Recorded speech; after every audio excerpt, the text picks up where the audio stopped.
Olá, boa noite. Tudo bem com vocês? Delícia estar aqui de novo. E hoje eu estou esperando uma pessoa muito especial, um grande amigo, para a gente fazer. Já vou chamar ele aqui.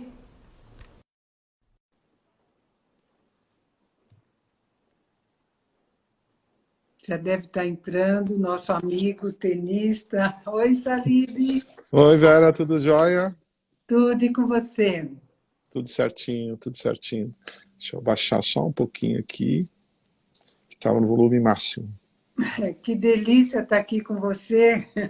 Eu que agradeço, né? Nossa, já tem uma história aí de algumas décadas, né, Vera? Pois é, né? Quanto tempo, quanta coisa a gente se cruzou, né? A última vez que a gente se viu foi no campo de futebol, num jogo do Flamengo. Você lembra disso ou Com, não? com certeza, né? E as nossas mães sempre foram muito amigas durante décadas, né? Pois é. Sempre, sempre ouvia a minha mãe falando da Dona Ruth era uma presença constante aqui nas conversas. Então, Salib, deixa eu primeiro agradecer você, né, por ter a sua presença aqui nessa live. E eu queria fazer uma pequena introdução. Eu acho que todo mundo te conhece, né? Mas o Salib, ele é tenista, né? Por isso a nossa amizade, empresário, palestrante, escritor, fundou a HSM, que é uma empresa líder em gestão executiva, né? Ser autor de vários livros sobre gestão, inclusive o best-seller Top Gestão do Amanhã, né? E aí a gente podia começar o nosso bate-papo você falando um pouco como que você foi, depois de escrever todos esses livros para gestores, tudo, inventou de fazer um livro com todos esses técnicos, com todas essas entrevistas, que eu imagino que deve ter sido uma experiência maravilhosa, né? Ah, com certeza, né? Essa minha vida de escritor mesmo aconteceu realmente na minha saída da HSM, né? Uhum. Porque eu vivi durante 30 anos, né, um mundo fascinante de ideias com as maiores cabeças do mundo da gestão, né? E eu percebia que quanto mais perto eu ficava desses caras, pô, melhor eu saía. Então eu fazia questão de andar muito com eles, não só organizar o evento, mas viajar com ele, jantar com ele, visitá-los nos Estados Unidos, né? Então eu fui me apaixonando por isso, vi que eu tinha uma paixão muito grande. Depois, se você quiser, eu te conto o que o tênis tem a ver com isso, né? Tem muito a ver com isso. A gente quer saber tudo, viu? Não é só eu, não, viu, Salib? O tênis tem muito a ver com essa história de eu entrar no mundo da gestão, né? E, e, na verdade, quando esse projeto ele começou há mais de 5 anos atrás, né? Uhum. Ele começou bem antes do Gestão da Manhã, de todos esses livros que eu publiquei, Gestão da Manhã, o Novo Código da Cultura, o que as escolas de negócio não ensinam, e agora um livro de estratégia, né, estratégia adaptativa, que eu e o Sandro estamos lançando agora em setembro. E eu comecei, isso por estar no tênis, né, por ser apaixonado por esporte, por acreditar no coach, acreditar num bom coach que possa transformar uma pessoa, né, eu mesmo tive a vida inteira, na verdade, né? Comecei jovem, lá no Clube Alto de Pinheiros. Meus pais sempre me colocavam nos esportes mais baratos, né? Que é futebol, vôlei, que você tem uma bola, você bota um tênis, um short e resolve, né? O tênis você sabe que é caro, né? Inclusive, pô, você com tantos irmãos aí, pô, seus pais devem ter gasto muito dinheiro com vocês, né? Meu Porque pai era um gênio nesse departamento. porque é raquete, é bola, é viagem, é roupa, é treinamento, é treinador, pô, é um esporte danado, né? E meus pais não tinham dinheiro para ter aula, então eu ia na aula dos outros, ia pro paredão e foi assim que eu aprendi a jogar tênis, né? A primeira aula que eu tive realmente já tinha vários títulos e foi com 18 anos. Então essa questão do técnico sempre me intrigou, ele sempre foi um herói que eu não tive. E depois eu falei, bom, um dia eu vou ter. Aí eu fui para os Estados Unidos, estudei na Florida State, estudei na Carolina do Sul e achei que lá eu ia ter o coach milagroso que ia me fazer ficar entre os 10 do mundo. E eu Opa! encontrei duas pessoas maravilhosas, muito bons organizadores, mas não eram técnicos gênios, né? Então eu acabei minha carreira sem saber exatamente onde eu poderia ter chegado, né? E aí iniciou essa a minha indagação, né, de estudar esses caras. Bom, já que eu não tive um deles, eu quero estudá-los. E aí comecei essa pesquisa. Quando eu já estava pronto para realmente ir para frente, eu trouxe a Adriana para o projeto, que é uma jornalista espetacular, ela pinta com as palavras, né? Se você for ler o livro, você vê que ele está muito bem escrito, né? Então eu sempre pego pessoas que fazem melhor coisas que eu não gosto e que eu não sei fazer.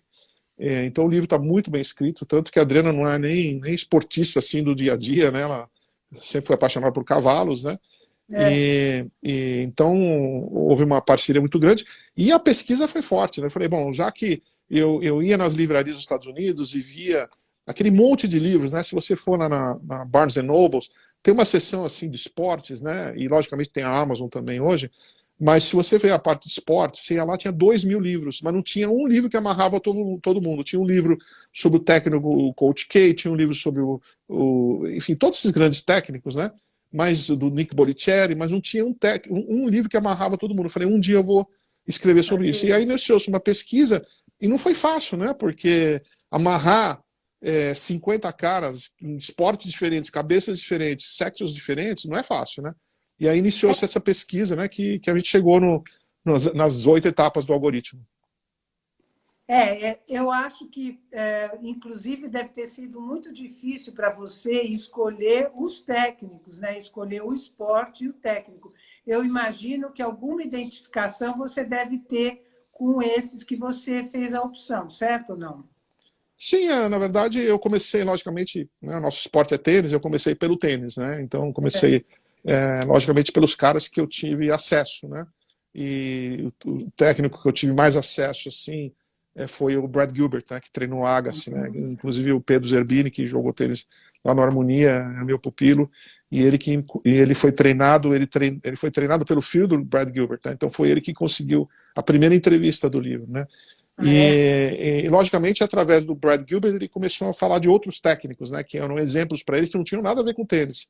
E assim eu fui construindo, né? Na verdade, foi construindo, descobrindo, né, esportes, né? Você vê que a gente foi tão profundo nisso que até esse técnico de polo aquático, que foi da seleção brasileira nessa última Olimpíada, Ratke, né?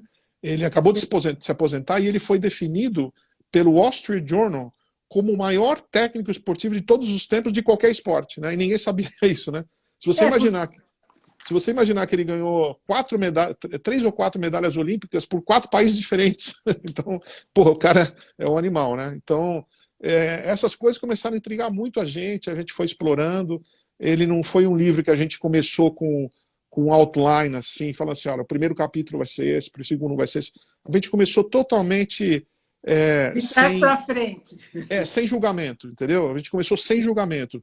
E as coisas foram se amarrando na medida que a gente foi estudando. Quer dizer, nós fizemos mais de 25 entrevistas, né, com técnicos, com atletas, né? Entrevistei o Michael Phelps, por exemplo, com atletas, com dirigentes, inclusive, que é uma parte importante dessa história, né? Que, se você quiser, a gente pode comentar sobre isso. E a gente começou a chegar a algumas conclusões interessantes, né? Que algumas coisas que todos eles faziam, não necessariamente de uma maneira igual, mas eles faziam, entendeu? E eles valorizavam, por exemplo, a comunicação. Era parte fundamental da estratégia desses técnicos para conseguirem construir atletas e times de alta performance, né? E a formação, né? Que geralmente você vê, por exemplo, você que está no tênis do Brasil, todo mundo quer caçar o próximo Guga. Eles querem caçar em algum lugar. Ele deve estar escondido em alguma tribo do Brasil e nós vamos caçar ele. Mas ninguém quer formar ele. Ninguém quer formar. Se você vê bem, né, o que teu pai fazia com vocês, né? Eu lembro da Rutinha que está aqui assistindo a gente, pequenininha, do tamanho da raquete, o teu pai lá dando drill para ela no clube, formando ela, cultivando ela. Isso foi uma parte importante, vocês passaram por isso, né? Eu vi com os meus olhos, né, vocês fazendo. Então essa parte do encantamento, que a gente chama de, não de formação, mas a gente chama de encantamento, porque o atleta ele só acredita no coach, ele só se doa para o coach se o coach encantá-lo. Ele não vai comprar a ideia do coach só porque o coach está mandando ele fazer. Então o coach, na verdade, é que nem aquela como é que chama, aquela bruxa que transformava o sapo em príncipe ou princesa, entendeu? E, na verdade, esse é o trabalho do coach, né? Você transformar um sapo ou uma sapa num príncipe ou numa princesa, né? E eu acho que o pai de vocês fez isso muito bem, né?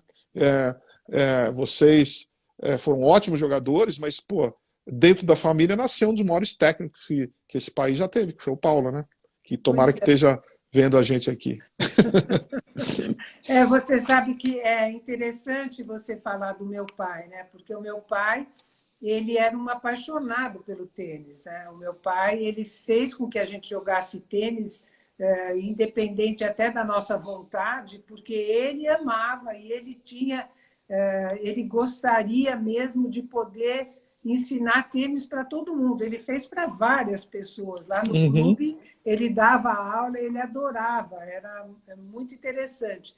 E eu acho que pena que eu vi que você deixa muito claro isso no seu livro, e a gente vai falar sobre isso, da preparação que o técnico tem, né? Então, muitas vezes, ele faz a coisa como um reflexo, às vezes com erro e acerto, mas a gente sabe que precisa um pouco mais que isso, né? Com certeza. Com certeza. E aí está as 8 etapas do algoritmo que a gente achou, né? Que é o encantamento, Kaizen mental, construindo equipes de alta performance, time escalador, estrategizando, ambiente de crescimento, comunicação, aprendizado às 5 caixas e é um algoritmo, né? Então tem todas essas... Ô, Talib, eu achei super interessante, logo no início daquele do Kaizen Mental, você cita de cara o Nietzsche. Não sei se foi você ou Adriana. Essa foi ela, tem que ser honesto. A história do camelo, o leão e o menino. Fala essa pra tem mim. essa você vai ter que perguntar para Adriana, porque essa é coisa de jornalismo.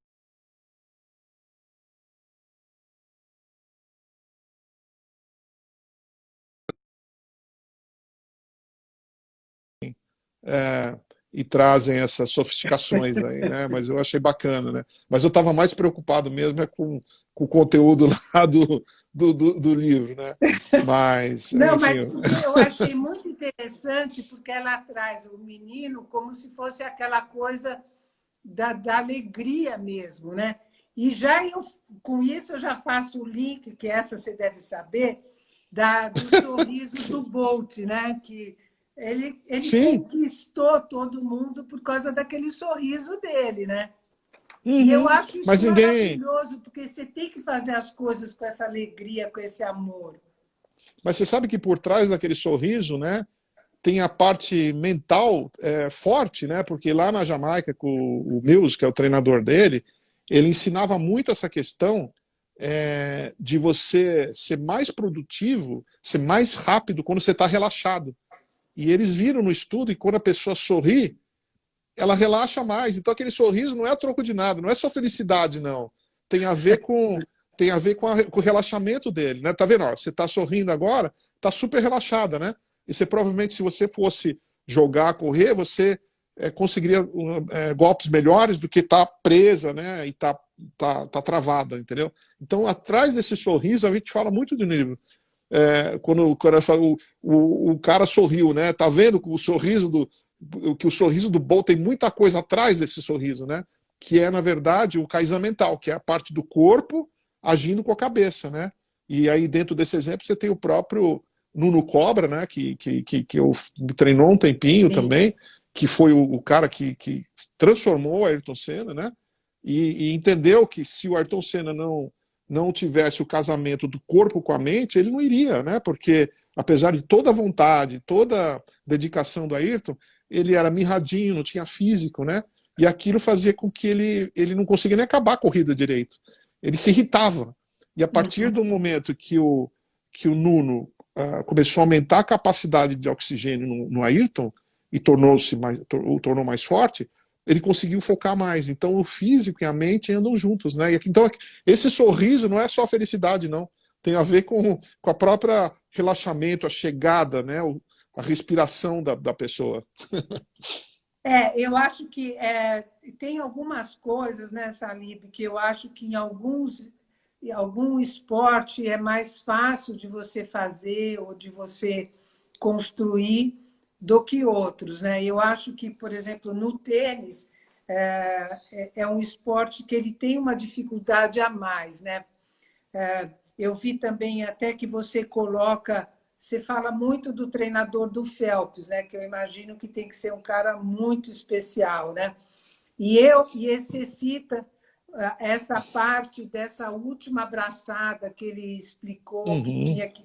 E que, na realidade, ele sabia que ele ia entrar na piscina e ou executar 27 braçadas. Se você uhum. faz um paralelo disso com o tênis é um esporte que você entra na quadra, você não sabe se vai ficar 1 hora, 2, 3. Né? O que você fala disso dentro desse seu aprendizado com essas entrevistas? Bom, a questão do Bowman, né? Eu também tive a honra, né, o privilégio de entrevistá-lo 2 vezes, né? Uma lá no Arizona, onde minha filha estudou, acabou a faculdade lá, foi ela que conseguiu a entrevista para mim. E ele é técnico da Arizona State University, né?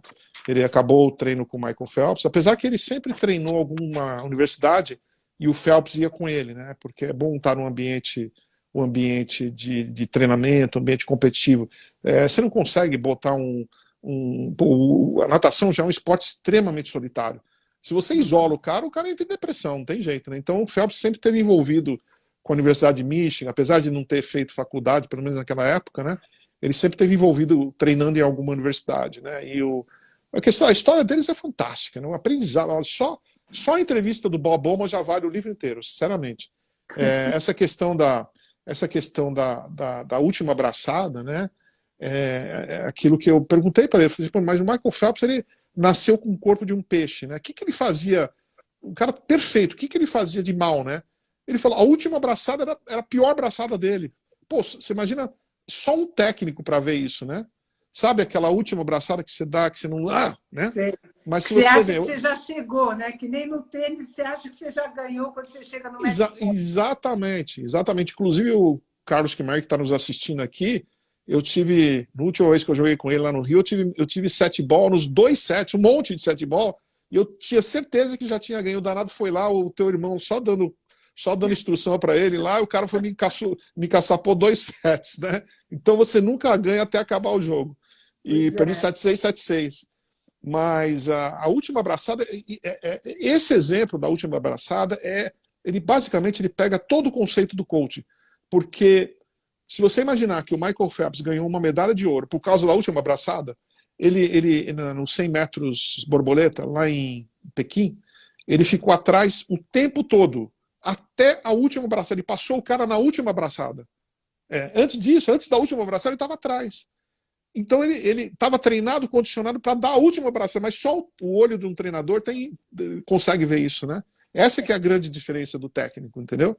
Então isso é fantástico, né? Os outros ensinamentos também, aquelas 27 braçadas que você mencionou, fundamentais, porque na natação, muitas vezes, quando o nadador ele faz a volta, né, ele dá a cambalhota dele, entra água no olho, né? E quando ele foi também para uma final olímpica, né? Ele deu aquela volta e encharcou o olho dele, não chegava absolutamente mais nada. Mas na cabeça dele já estava condicionado às 27 braçadas. Então ele nadou sem ver absolutamente nada, só pensando nas 27 braçadas. Ou seja, no processo e não no resultado, né? O processo, ele falou, se eu der 27 braçadas perfeitas, eu bato o recorde mundial. Ele só ficou sabendo na hora que ele chegou. Ele não tinha a menor ideia, porque não estava vendo nada, né? Ô, Salib, você tocou num ponto super importante. Você fala muito dos processos, e eu acho interessante você colocar isso, até mesmo para os técnicos que estão nos ouvindo e para as pessoas que são coaches, que seja na área, às vezes chefe de uma equipe, às vezes eles ficam muito focados no resultado e não conseguem chegar lá porque não tem o processo, né? Exatamente, essa é uma das partes mais fundamentais. Isso veio do Tim Gallwey, né, que na verdade é o autor do Inner Game of Tennis, né, que é um livro que foi Eu escrito li por há um... muito tempo atrás. Pois é, por um tenista, né, mas ele construiu uma indústria em volta disso, né? Ele escreveu um livro para o tênis e essa referência virou para todo mundo, porque ele viu, né, com o Inner Game, que na verdade não adianta você ficar mandando as pessoas fazerem. Cada um tem que fazer a coisa da maneira que se identifica melhor, né? E a grande questão lá é que ele não foca na vitória, né? A gente aqui no Brasil, infelizmente, está muito nessa questão de focar ser número um. Se você não for pentacampeão, você não é nada. Segundo lugar, não é nada. Você vê, por exemplo, você pega um cara que nem o Rubinho Barrichello. O cara foi vice-campeão mundial e chama um cara de tartaruga. Então, isso, infelizmente, essa mentalidade brasileira é terrível. Aliás, nós temos um país com muitas qualidades, mas com péssimos defeitos, né?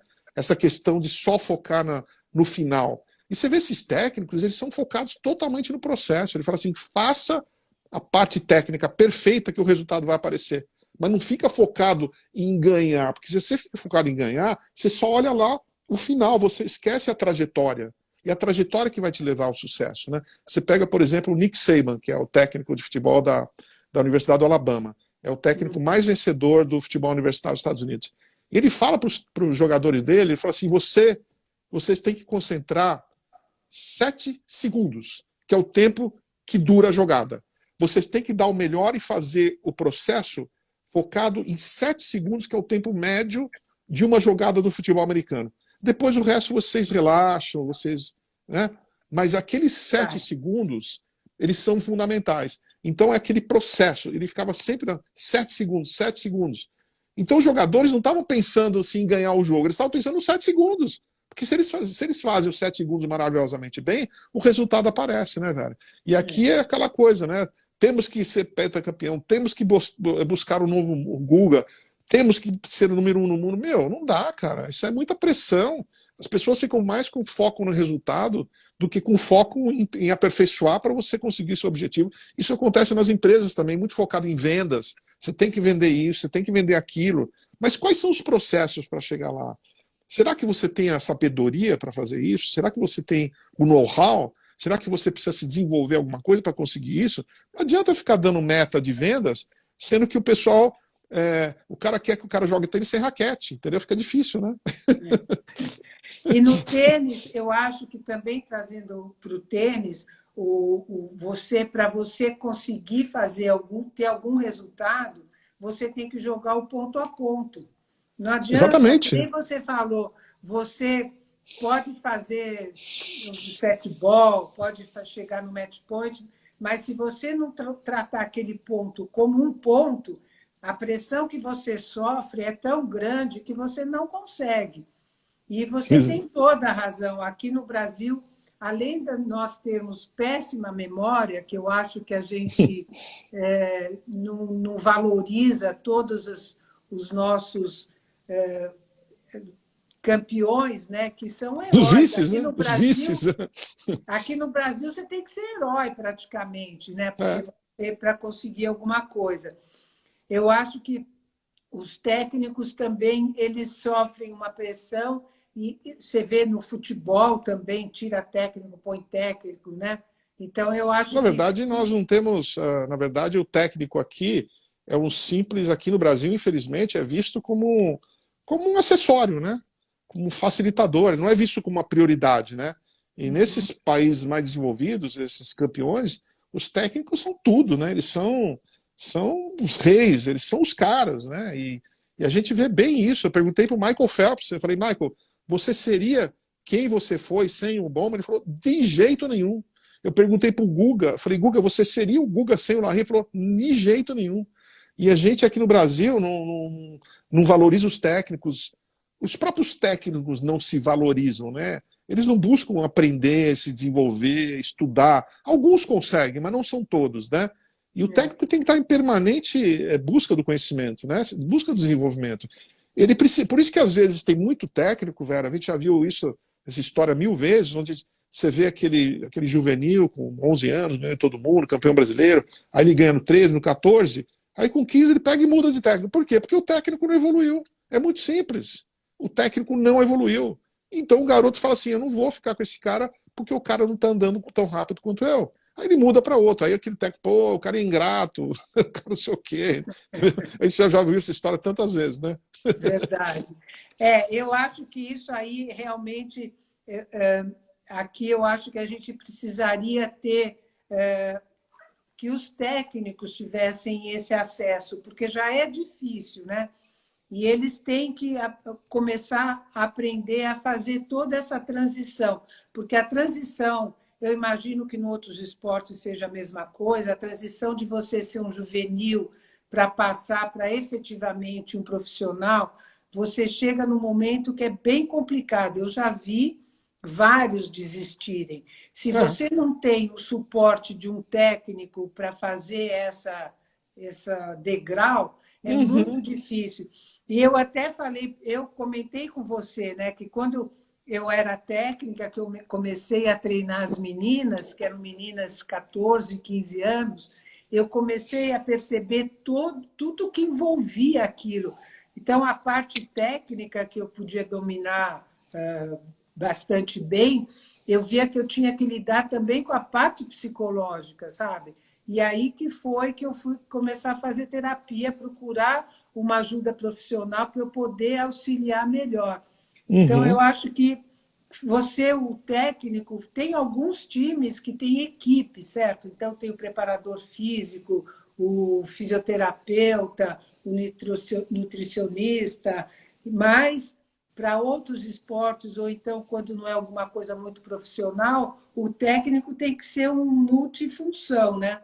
Com certeza, né? Então, a gente vê muito isso no tênis, né? Então, mas enquanto o técnico não for mais valorizado aqui no Brasil, mais desenvolvido, né? Que os clubes prestem atenção. Vera, se você imaginar, né? Um clube aqui em Alphaville, não vou falar qual é. Tem muitos aí, né? Eu basicamente, né? Eu queria movimentar o tênis do clube, né? Queria fazer um tênis de qualidade. Não é possível, falei, pô, não é possível que um clube desse tamanho tem o tênis que tem, né? É um tênis assim de interclubes, quarta classe, terceira classe. Na verdade, né, com 14 quadras, né? E se você Olha, der, se você der aquele clube para a Sérvia, a Sérvia vai botar uns 15 caras entre os 100 do mundo. 15. E eu fiquei indignado com isso, né? Aí eu consegui trazer como candidato para ser Head Pro, né? Que nem Head Pro o clube tem. Eu não estou falando, é um clube aqui das redondezas, não estou falando o nome, não me comprometo, né? Não me comprometo, das redondezas, Alphaville e Aldeia da Serra, para não ficar tão, né?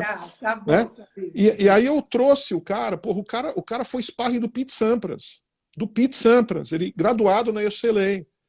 Aí não contrataram o cara porque ele não pode ganhar mais que o professor de natação do clube, entendeu?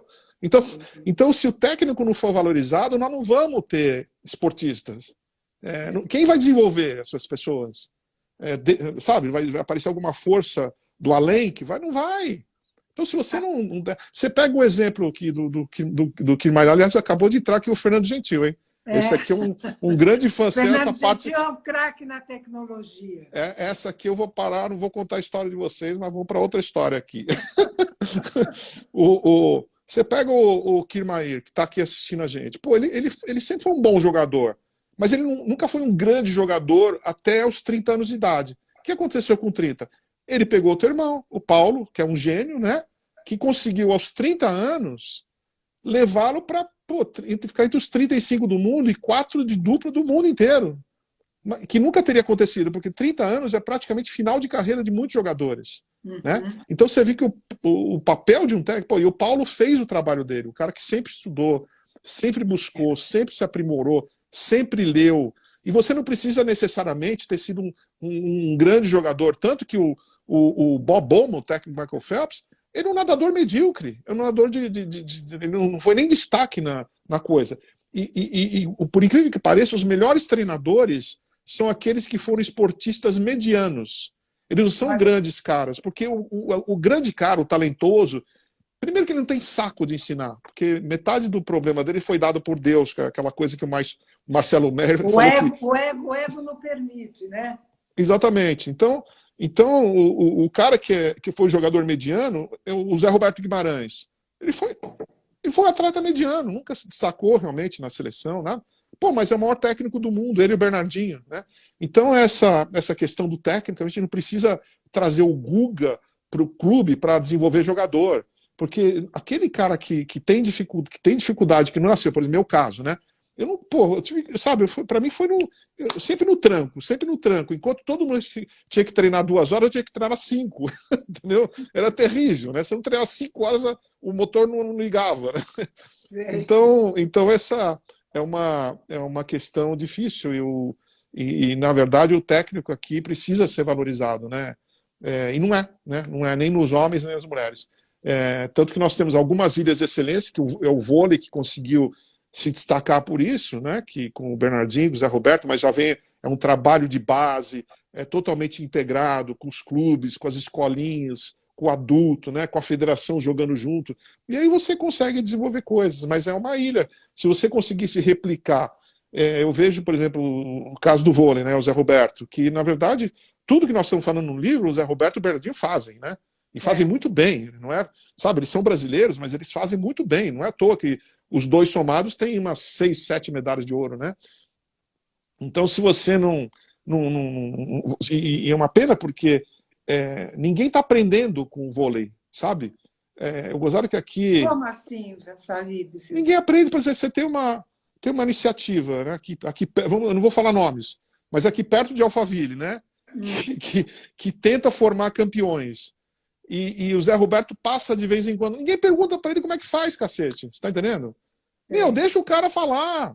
Entendeu? Aí aparece um cara só porque o cara sabe jogar tênis e fala que ele que sabe, entendeu? Então fica difícil. Aliás, né? Eu vi até uma live com o Bernardinho que perguntaram para ele se ele toparia ser técnico de outro esporte. Aí, tá vendo?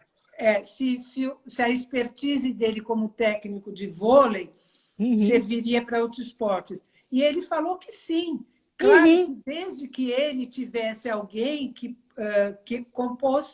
compusesse uma equipe, certo? Que algumas determinadas coisas fossem feitas por outras pessoas, mas que ele dominaria isso que você está falando, todo o conceito do que é tirar o melhor de cada jogador, né?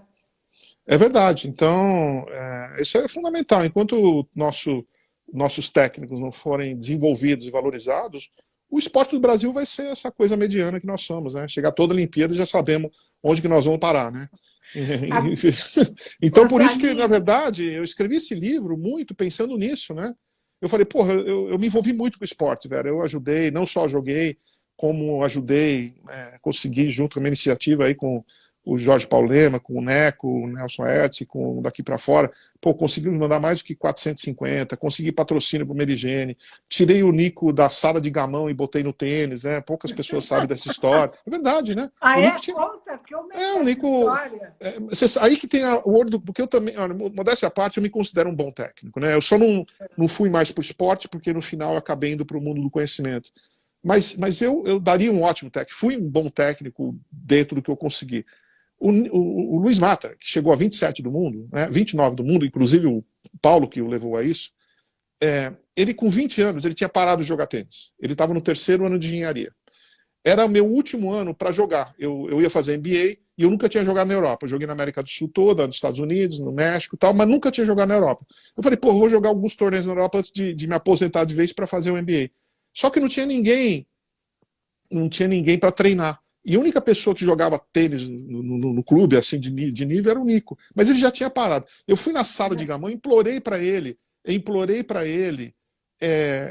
jogar, treinar comigo um mês. Era férias, né? Eu falei, Nico, treina comigo um mês, pelo amor de Deus. Ele falou, sabe, eu não jogo mais. 20 anos. Nossa. Aí eu convenci ele, levei ele para a quadra, né? Levei ele para a quadra e primeiro treino nosso, meti 6-1, 6-1 nele. Nós treinamos todos os dias. Sabe quanto foi no último dia dos 30 dias? 6-1, 6-1 para ele. A evolução dele foi um negócio tão impressionante. Eu cheguei, Nico, eu conheço tênis. Você pode ficar entre os 100 do mundo. Ele falou, Salib, eu já parei de jogar tênis. Eu estou no 3º ano. Eu falei, Nico, tranca essa matrícula, dá um ano para você, porque senão você vai morrer sem saber até onde você podia ter chegado. Eu tenho certeza que você vai ficar entre os 100 do mundo. O resto é história. Ele falou, se você convencer meu pai, eu tô dentro. Eu fui lá correr, saí da quadra, fui lá para a piscina do Harmonia. com o Fud, fui lá, corri pro Fud, eu falei, Fud, você tem ideia do que o teu filho pode jogar de tênis? Ele falou, pô, eu sempre acreditei no Nico, mas ele não tá afim de jogar. Eu falei, não, dessa vez ele quer jogar. Ele falou, bom, então vai treinar. Ele falou, eu não posso treinar ele porque eu tô indo fazer meu MBA. Mas bota ele no circuito que as coisas vão acontecer. Olha o que aconteceu. Então, qual é o papel do coach? É ver no aluno, no seu pupilo ou no seu executivo coisas que nem ele vê, entendeu? Esse que é o papel do técnico, né? Isso é aquela história da motivação também. E, Salib, uma coisa que me intriga muito é essa parte de você ser uma pessoa habilidosa e aquela pessoa que, sabe, aquela com talento mesmo, habilidosa, e aquela pessoa que escuta o treino, é disciplinada, ela, sabe? Como que você faz esse paralelo entre essas duas situações que é muito comum? Eu vi muito e você também deve ter visto muito. Um exemplo disso, né, que com todo respeito, né, ninguém é obrigado a ser campeão e jogar tênis, cada um com a sua, mas eu fiz uma live com o Marcelo Meyer outro dia, e eu perguntei, falei, Marcelo, acho que o interessante da nossa live é falar dos seus acertos e dos seus erros, né? Onde que foi o erro do Marcelo Saliola? Ele falou, olha, o Marcelo Saliola, ele nasceu para jogar tênis. Deus deu o dom para ele de jogar tênis, de fazer coisas com a raquete que ninguém faz. Só que era só isso. Então, e aí que entra esses treinadores. Esses treinadores, eles não treinam só alguém que tem o talento físico, que consegue fazer 1000 embaixadinhas, que consegue fazer coisas mirabolantes com a raquete. O processo de ver se eles vão treinar esses caras, desenvolver esses caras, se o cara tem capacidade de aprender, se ele tem capacidade de ler o jogo, se ele tem um perfil atlético. Não adianta hoje o Mirradinho querer se enfiar no top 100, que a chance é muito pequena. Se ele tem força mental, se ele treina que ele joga, se ele gosta de treinar tanto, mais do que ele joga, se ele tem um caráter alto, ou seja, caráter alto é respeito pelo jogo e respeito pelo adversário. Você fala com o Federer, ele na chave do torneio, ele fala todos. Esse ponto, para mim, é maravilhoso. Então, não é verdade? É respeito pelo técnico, porque geralmente o cara só de talento, ele fala assim, desculpa a palavra, mas foda-se o técnico, eu sei tudo, né? Inclusive nós temos um na seleção brasileira, vocês sabem do que eu estou falando. Se esse cara sabe, se ele joga bem sob pressão, se ele vai além do que ele pode, se ele sabe superar o obstáculo e se ele tem lealdade com o treinador, entendeu? Então você vê que o talento é pequenininho perto disso tudo, né? É pequenininho perto disso tudo. Logicamente, se você tem isso, é maravilhoso, que as pessoas que têm conseguem fazer, conseguem chegar a lugares inimagináveis, mas não é tudo, entendeu? Daí são aqueles que a gente fala são os gênios, né? Que você trouxe o Federer. O Federer é um cara que tem um talento incrível. Mas treina que nem louco, né? Oi? Ele treina mas muito. Ele faz toda aquela composição de você querer. Em outros esportes também a gente tem exemplos, a própria do basquete, a Hortência, sempre treinou muito mais que as outras e tem um talento maravilhoso. Sim. A Paula, o Oscar, né? O Oscar que ficava arremessando lá até acabar mais. Exatamente. Né? A gente sabe que não tem jeito, né? O próprio Guga não é um cara de uma habilidade que nem era o Federer, por exemplo, mas ele treinava o que tinha que treinar e a força mental e mais dele um pouco. sempre foi muito forte. E o papel do Larry é isso aí, que nem pergunto quando você fala da força mental, né? Perguntaram até na entrevista que eu fiz com ele, né, falando da força mental, ele falou, sabe, a força mental, quem me colocou a força mental foi o Larry. Se você imaginar que eu perdi meu pai com 9 anos, morava em Florianópolis, era surfista, a minha mãe era assistente social, você vem falar em força mental comigo? Entendeu? Então aí o papel do técnico de fazer a cabeça dele forte foi o Larry. Muita gente critica o Larry, porque o Larry era limitado no tênis, essas coisas, não tem muito trânsito com a imprensa, essas coisas. Mas, o cara é um animal, ele conseguiu tirar do Guga coisas que nem o Guga sabia. É a mesma história da minha visita à sala de gamão do Harmonia, né? Eu achei um 29 do mundo lá dentro, né? Que nem ele sabia, né? E Salib, uma coisa também, dentro dos 8 capítulos, 8 elementos, tem um que eu Oito também gostei etapas. muito, oito Oito etapas, etapas. Uhum. foi do ambiente de crescimento, que eu achei uma coisa muito interessante, do jeito que você colocou. Fala um pouquinho para a gente. Olha, a gente viveu isso, Vera. Você é um pouquinho mais velha que eu. Quando eu entrei no Pinheiros com 12 anos, você já era consagrada. Você foi um exemplo para muitos da nossa geração, para mim e para muitos outros, né? E naquela época, a gente tinha um ambiente de crescimento naquele tênis do Pinheiros. Você lembra disso, não? Claro. Era um tênis de qualidade, né? Era um tênis que se cultivava, os pequenos, as famílias jogavam, era um foco na perfeição dos golpes, né? Lá pelo teu pai, pelo Zucchetto, pelo Aventurato, né? Com o dirigente atrás, o seu Grassi, né? Papel do dirigente que a gente fala aqui, que é o hardware, né? Porque se você não tem um dirigente por trás que segura, que cria esse ambiente de crescimento, a coisa não anda. Então o seu Grassi, né? Ele sempre procurava trazer os melhores, né? Até na minha live com o Marcelo Meyer, o seu Grassi no Interclubes contra a Hebraica convidou o Marcelo, falou: você tem que treinar aqui no Pinheiros. Então você vai trazendo gente boa, você vai trazendo gente com atitude, você vai trazendo gente com conhecimento, você vai botando os técnicos, vai mostrando. Você não admite que tem alguém que jogue contra isso. Se tem algum cara que luta contra isso, que não aceite isso, esse cara é expelido pelo sistema. Isso acontece muito lá no Spartak, lá em Moscou, que você tem um clube na Rússia que produz 90% das 15 melhores russas que estão entre as 100 do mundo, né? Em um lugar. Por quê? Porque lá não pisa gente que não é dedicada, que não é focada e que tem as habilidades potenciais para jogar um bom tênis. Não pisa lá dentro. Não aparece qualquer um só porque tem dinheiro, só porque o pai quer. Eles passam por um processo, né, um processo de seleção, mas assim, árduo, com 5 anos. 5 anos de idade. 5 anos de idade? 5 anos de idade. E aí que faz a diferença. Você tem um ambiente de crescimento feroz. E você tem que proteger isso. Você tem que proteger, porque se você não protege, você começa a poluir o ambiente. E aí você estraga tudo, né?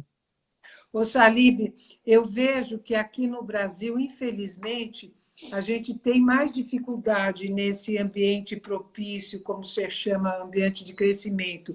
E eu vejo que, por exemplo, tenistas e de outros esportes, eles procuram ir para fora, os Estados Unidos é um lugar que eles Os vão nadadores, muito, né? porque eles têm a oportunidade de, ao mesmo tempo de continuarem no esporte, eles poderem estudar, que é uma coisa fundamental. Você sabe, o McEnroe chegou à semifinal de Wimbledon, ele era um universitário. Pois é. Então, Isso é importantíssimo, né? A gente, infelizmente, aqui no Brasil, o pessoal aqui do competitivo, eles encaram o tênis ou você joga profissional ou você para de jogar tênis, né? E se você vê bem, né, um pouco da minha história, do Kirmair, né, o próprio Paulo, né, jogou lá em Illinois, a gente usou o tênis e a gente usa para outras coisas. Por exemplo, eu comecei minha HSM, começou numa quadra de tênis.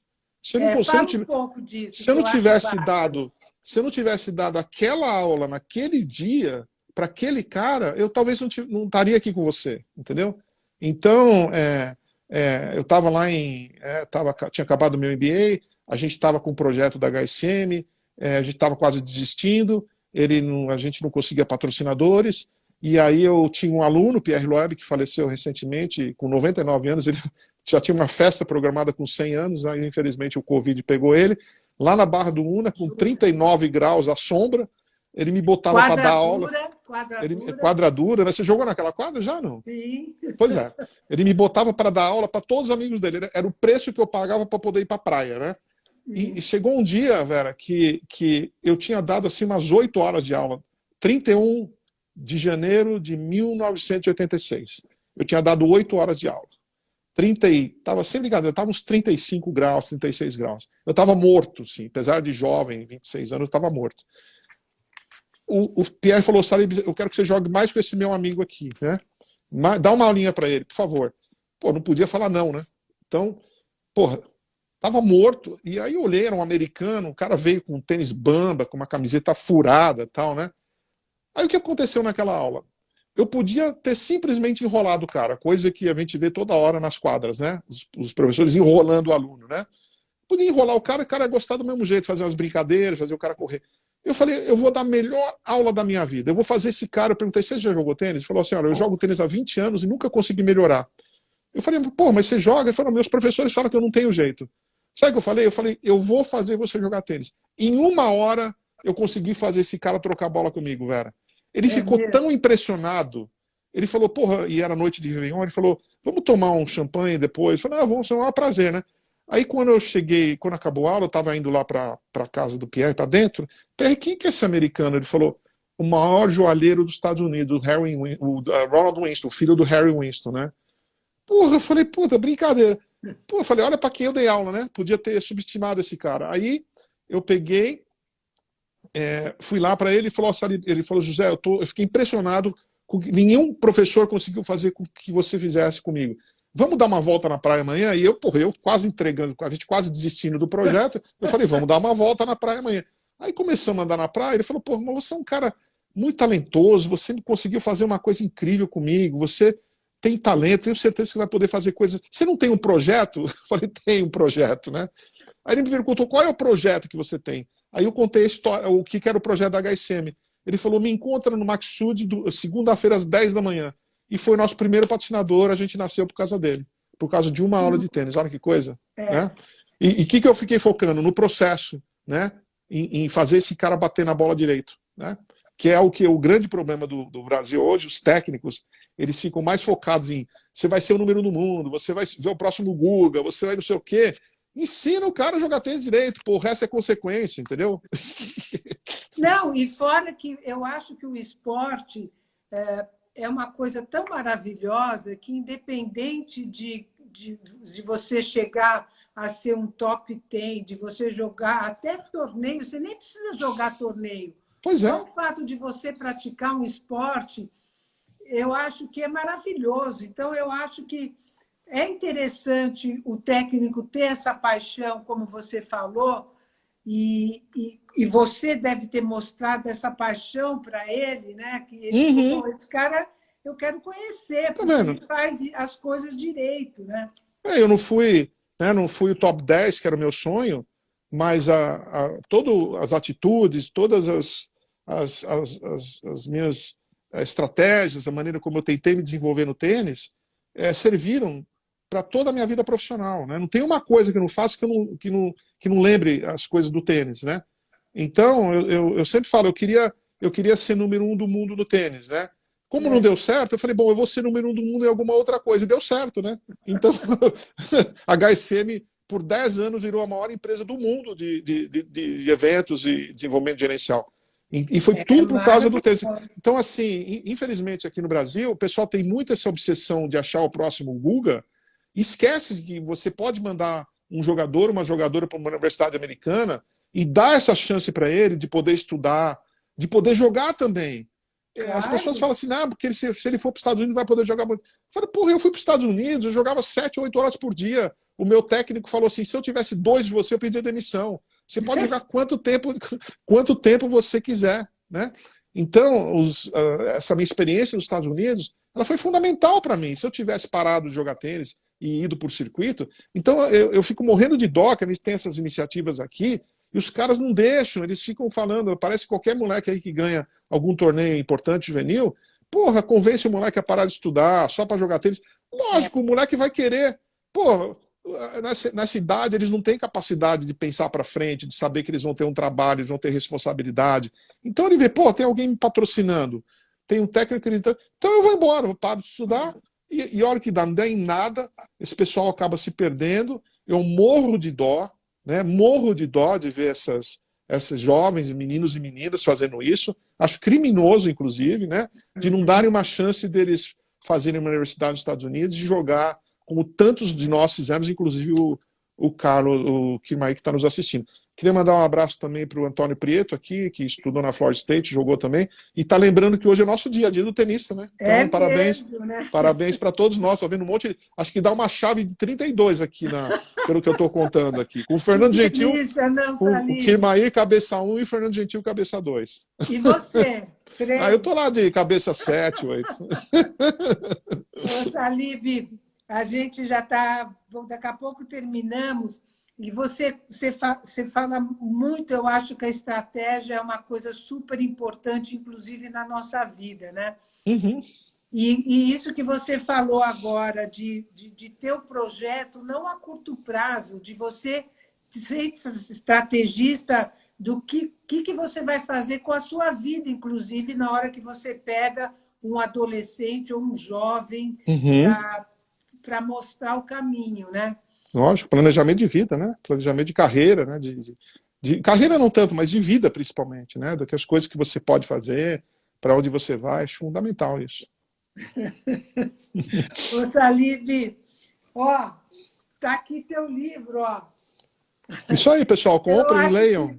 Eu acho que para os técnicos que estão aqui, até mesmo para quem é líder Sim. de equipe, eu acho super interessante a leitura. Eu acho que foi muito gostoso falar com você e estar todo mundo aqui, tantos amigos juntos, né? Qual é o nome da editora? Editora Planeta. Estratégia. É, Editora Planeta, né? E vocês podem encontrar o livro aí na B2W, podem encontrar na Martins Fontes, na Amazon, principalmente. Na Amazon acabou. Você acredita que acabou meu livro na Amazon? Olha que coisa, né? Ele foi lançado aqui na. Eu fui a última a comprar, porque eu comprei pela Amazon. Então eles estão reabastecendo a Amazon. Eu lancei no meio da. Mas aí que você vê, né, que é essa coisa de esportista, né? Porque o esportista de competição vem te no arré do pé, né? Pô, eu lancei. A hora que o livro ficou pronto, na semana seguinte deu a pandemia, né? Eu não tive nem a oportunidade de fazer uma sessão de autógrafo, né? E, pô, o que eu fiz? Vou ficar sentado esperando a pandemia? Nem fudendo, desculpa a palavra, né? Vou me mexer aqui, né? Aquela coisa de tenista, de próximo ponto, próximo ponto, próximo ponto. Exatamente. Atormentei a minha editora, não, vamos esperar a pandemia acabar. Eu falei, esperar o cacete, cara, vamos botar esse livro para ferrar agora. Enchi o vamos saco de todo mundo. Sacar e subir para a rede. Né? Inclusive, pessoal, nós estamos fazendo um sorteio, né? Minha filha aqui está coordenando um sorteio aqui no meu Instagram, no meu perfil. Na semana que vem, um livro autografado. Então, para você entra no meu Instagram, indica uma pessoa e você vai ser candidato aí a ganhar um livro autografado pelo Salibão. Mas essa coisa do tenista, pô, aí você vê que isso deu certo. Eu consegui colocar esse livro em primeiro lugar na Amazon, na categoria dele, e quando você falou de liderança, ele está em 6º, 7º lugar em liderança, porque esse livro é um livro de liderança. Esses técnicos, eles são gênios da liderança, né? Eles são gênios, eles conquistam alta performance. No mundo dos negócios, alta performance é você ter resultado financeiro. No mundo dos esportes, é você ganhar o campeonato, né? É você ganhar o torneio. Então, você não ganha dinheiro, mas você ganha o torneio. Então, os processos para chegar lá são muito parecidos, né? Então, na verdade, é uma maneira diferente e gostosa de aprender sobre liderança. Então, no fundo, esse livro é tanto um livro para técnicos como para líderes, né? É isso aí, Salib. Olha, eu adorei. Depois, quando tudo voltar ao normal, faça aí o seu lançamento, que daí eu levo o meu livro para você assinar. Vamos embora, vai ser o maior prazer. Estou louco para. Uma dedicatória bem bacana, tá? Estou louco para. Lembrando os nossos tempos do Pinheiros. Com certeza. E olha, parabéns pela tua trajetória. Você é um exemplo de tudo isso que a gente conversou, que você falou, uma tenista de primeira categoria, foi uma das maiores tenistas da história do Brasil, para quem é mais novo, né? A Vera foi uma das maiores tenistas da história desse país, foi técnica da Fed Cup, de uma família tradicional de tenistas, uma baita de empresária na área de educação. Então, sigam os caminhos da Vera, que seguindo os caminhos dela, vocês vão ter muito sucesso. Salib, obrigada, viu? Um beijo. Obrigado, querido. Para beijo. Você e para sua filha flamenguista. Tá bom, e um abraço para todo mundo aqui. O Paulo acabando de entrar aqui também. Completou a nossa chave de 32 aqui. Pois é. Um abraço para todos os tenistas e feliz Dia dos Tenistas para todos aqui.